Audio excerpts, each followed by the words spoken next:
امام غزالی رحمۃ اللہ علیہ کی کتابوں سے استفادہ کرنے والا شخص شریعت، طریقت اور حقیقت کے چشموں سے سیراب ہوتا ہے۔ امام غزالی رحمۃ اللہ علیہ کی کتابیں کتاب و سنت کا دل ہیں، معقول و منقول کا حسین امتزاج ہیں۔ جس دن سورہ اسرافیل پھونکا جائے گا اور حشر برپا ہوگا، اس وقت بھی یہ کتابیں لوگوں کو نفع پہنچائی جائیں گی۔ شیخ عبداللہ العید روس رحمۃ اللہ علیہ کی کتابیں امام غزالی اور ان کی کتابوں کی تعریف سے بھری پڑی ہیں۔ میرے والد عارف باللہ شیخ ابن عبداللہ العید روس فرماتے تھے کہ اگر مجھے زمانے نے مہلت دی تو میں امام غزالی کے بارے میں شیخ عبداللہ العید روس کے تمام خیالات کو یکجا کر دوں گا اور اس رسالے کا نام الجواہر المطلعی من کلام شیخ عبداللہ بن فی الغزالی رکھوں گا۔ لیکن زمانے نے انہیں مہلت نہ دی۔ اللہ تعالیٰ مجھے اس کام کی توفیق عطا فرمائے۔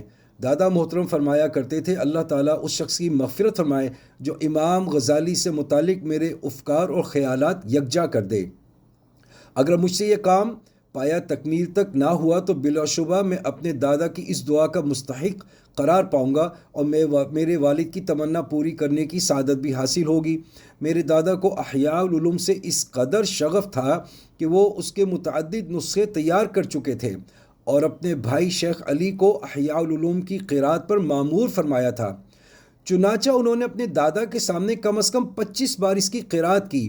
ہر مرتبہ ختم کے موقع پر فقراء اور طالبان علوم دینیا کے لیے ضیافت کا خاص اہتمام ہوتا تھا۔ پھر شیخ علی رحمۃ اللہ علیہ نے اپنے صاحبزادے عبد الرحمن کو اس کام پر مقرر فرمایا اور انہوں نے بھی اپنے والد کی زندگی میں 25 مرتبہ اس کی قرأت مکمل کی۔ عبد الرحمن کے صاحبزادے شیخ ابو بکر العید روس نے تو یہ نظر مان رکھی تھی کہ وہ ہر روز احیاء العلوم کا تھوڑا بہت مطالعہ ضرور کریں گے۔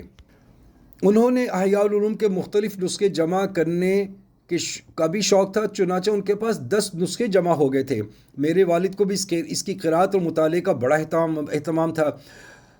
ہر مرتبہ ختم پر وہ عام ضیافت کا اہتمام کرتے تھے۔ مشہور بزرگ علی بن ابن ابی بکر ابن الشیخ عبد الرحمن سقاف رحمۃ اللہ علیہ فرماتے ہیں کہ اگر کوئی کافر احیاء العلوم کی ورق گردانی کرے تو مسلمان ہو جائے۔ اس میں وہ چیزیں پنہاں ہیں جو دلوں کو اس طرح کھینچتی ہیں جس طرح مقناطیس لوہے کو کھینچتا ہے۔ میرے خیال میں یہ رائے بالکل صحیح ہے اور میں اپنے دل کی قساوت کے باوجود جب احیاء العلوم کا مطالعہ کرتا ہوں تو دل میں دنیا سے بے تعلقی کی خواہش ابھرتی ہے، لیکن جب کتاب بند کر دیتا ہوں تو وہی کیفیت پھر سے پیدا ہو جاتی ہے جو پہلے تھی۔ ایسا صرف احیاء العلوم کے مطالعے سے ہوتا ہے، حالانکہ واعظ و نصیحت کی اور بھی بے شمار کتابیں ہیں۔ ان میں سے کسی بھی کتاب کے مطالعے سے یہ کیفیت رونما نہیں ہوتی۔ یہ سب دراصل مصنف کی حسن نیت اور جذبہ اخلاص کا نتیجہ ہے۔ کافر سے یہاں مراد وہ شخص ہے جو اپنے نفس کے عیوب سے واقف نہ ہو اور اس کی آنکھوں پر غفلت کا پردہ پڑا ہوا ہو۔ ایسا شخص اگر احیاء العلوم کا مطالعہ کرے تو اللہ تعالیٰ اس کے سینے کو کھول دیتا ہے اور اس کا دل ایمان کے نور سے بھرتا ہے۔ اس کی یہ وجہ ہے کہ اگر کوئی نیک سیرت انسان نصیحت کرتا ہے تو سننے والا اس کی نصیحت سنتا ہے اور اس پر عمل کرتا ہے۔ یہ وہ لوگ ہوتے ہیں جن کا ذکر قرآن پاک کی اس آیت میں لا خوف علیہم ولا ہم یحزنون کے مصداق ہوتا ہے۔ ان کی زبانوں میں تاثیر ہوتی ہے، ان کے دلوں میں ایمان کا نور ہوتا ہے۔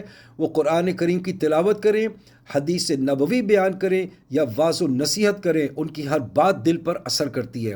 ایسے لوگ مختصر کلام کرتے ہیں مگر اس کا نفع بہت ہوتا ہے۔ چونکہ مذہب مالکی میں کتاب الخلاف اور مذہب شافعی میں التنبیہ، عربی زبان میں الجمل اور علم الکلام میں الارشاد وغیرہ کتابیں اگرچہ مختصر ہیں لیکن جامع اور مفید ترین ہیں، جبکہ ان موضوعات پر لکھی گئی دوسری کتابیں اپنی ضخامت کے باوجود جامع نہیں کہی جا سکتی، اس لیے کہ علم کا نفع ایمان اور عمل کی کثرت اور تقوی کی زیادتی پر موقوف ہے۔ ذہانت اور فصاحت و بلاغت سے اس کا کوئی تعلق نہیں ہے۔ حضرت امام مالک رحمۃ اللہ علیہ فرماتے ہیں کہ علم کثرت روایت کا نام نہیں ہے، یہ ایک نور ہے جس سے اللہ تعالیٰ دل کے نہا خانوں کو روشن فرما دیتا ہے۔